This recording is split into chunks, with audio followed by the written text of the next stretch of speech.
Today I'm going to build a super powerful gaming PC, and since I'm an adult with bad spending habits, I decided to go all out for my first ever PC. But first, there's one big problem. I don't know anything about computers. So I started researching on how to build a PC and I had no idea what I got myself into. I was basically reading gibberish. But after many tutorials, a bit of luck, and an empty wallet, I was finally ready to start building.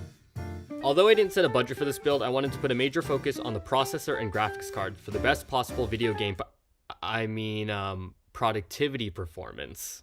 And so the build starts with a motherboard, which connects most of the components together. I chose the Asus ROG Crosshair 8 Dark Hero X570 because it should future-proof my PC for a while, and I thought it'd be funny to pick a board with the name that pretentious. Free stickers, let's go!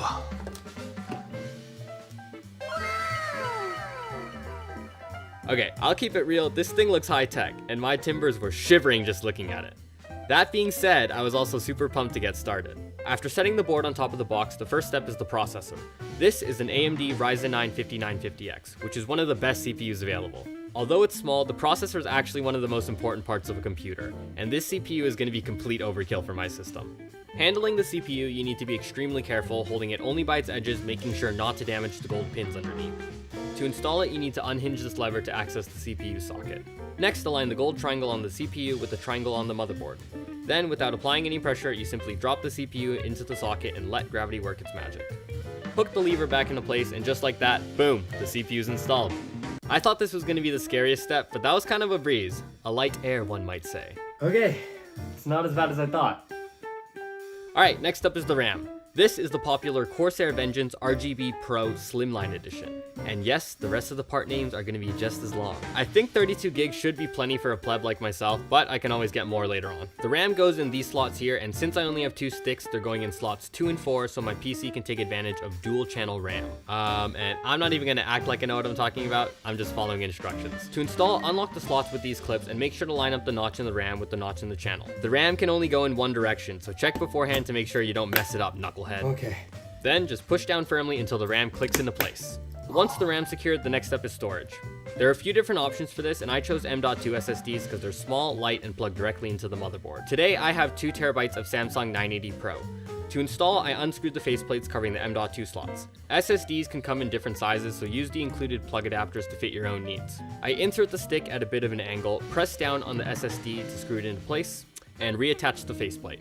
If the plate has a thermal pad, also make sure to peel off the protective film beforehand. Then I repeated the same process for my other SSD, and voila, I now have a stupid dumb amount of computer storage.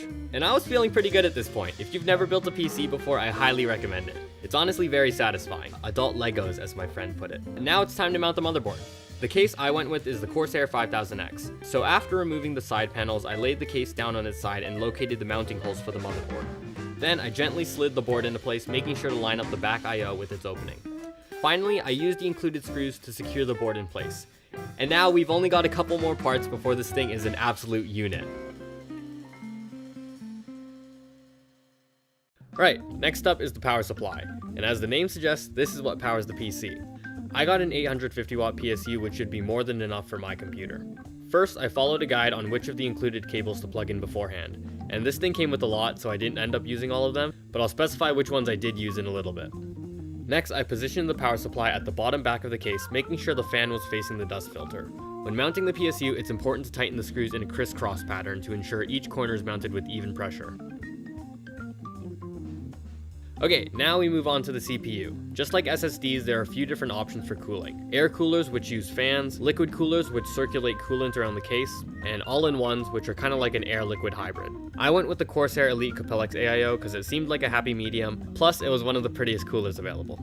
Alright, first up I had to attach the fans to the radiator. I decided to mount my radiator to the top of my case, so I made sure to attach the fans in a way to push air up and out as exhaust. Lucky for me, my specific case came with 3 fans already pre-installed for air intake on the front of the case.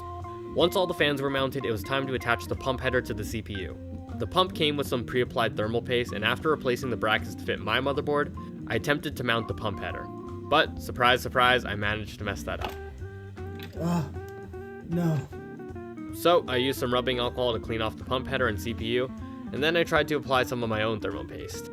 Yeah, I had to buy some more thermal paste. I think I was a bit zealous with my application, and I probably used way too much, but I wasn't going to go through that again, so I just carried on. And after a bit more struggling, I finally managed to screw the pump header in place. Thank God. I finished it off with a bit of aesthetic changes, and then it was on to the big boy. Now for the star of the show, the graphics card. If you know anything about GPUs, you probably know that they're basically impossible to find right now. I got super lucky and was able to find not just any GPU, but the Asus TUF RTX 3080, which is basically like a GPU infinity stone. Alright, no, that was a bad joke. Cut that. To mount the GPU, first I needed to unscrew some of the back plates. Then I clipped the graphics card into the PCIe slot with a bit of pressure and secured the back with some screws. And just like that, the GPU is installed. At this point, everything is plugged in and all that's left is the cables. Coming from the power supply, I first connected the large 24-pin cable to the right side of the motherboard. Next up was the CPU cables, which plugged right into the top left corner. Then the PCIe cable, which plugs right into the GPU. In my case, I have two 8-pin connectors, so I made sure to occupy both of them. Finally, there were the case cables, which each went into their own respective spots at the bottom edge of the motherboard. I also plugged in all the fans, and a certain idiot forgot to record that part. And just like that, all of the parts were finally connected. It's kind of poetic in a sense. I spent a while on cable management, then finally plugged in the power connector for the moment of truth. It should work. If I turn this on, it should work. But I'm so nervous.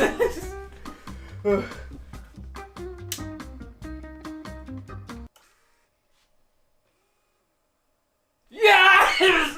Oh my god. Oh, let's go!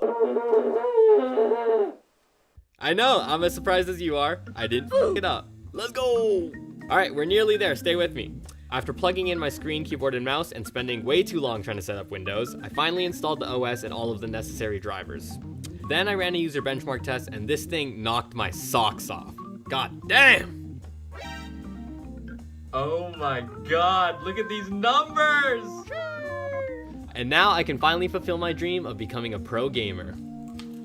Finally, I put the side panels back on and peeled the plastic to officially take this from a build to a built. I'm so happy with it. The process was definitely a lot, but my Fortnite Roblox machine is complete. Hello, yes, it's me, the guy who posted 2 videos and disappeared for a year. And if you remember me, hi, I'm back. Okay, you're probably wondering, where the hell have you been the past year? And my answer, I'll tell you when you're older. Maybe in a future Q&A or something. Subscribe to find out. But all that matters is I'm back now, harder, better, faster, stronger than ever. And this time, I'm just gonna go all in. I swear more videos are coming. So if you like this one, drop a like, comment, subscribe, hit the bell, and follow me on Instagram if you want. And yeah, let me know what you guys think of this thing. That's all from me, and I'll see you guys with the new video next year. Bye!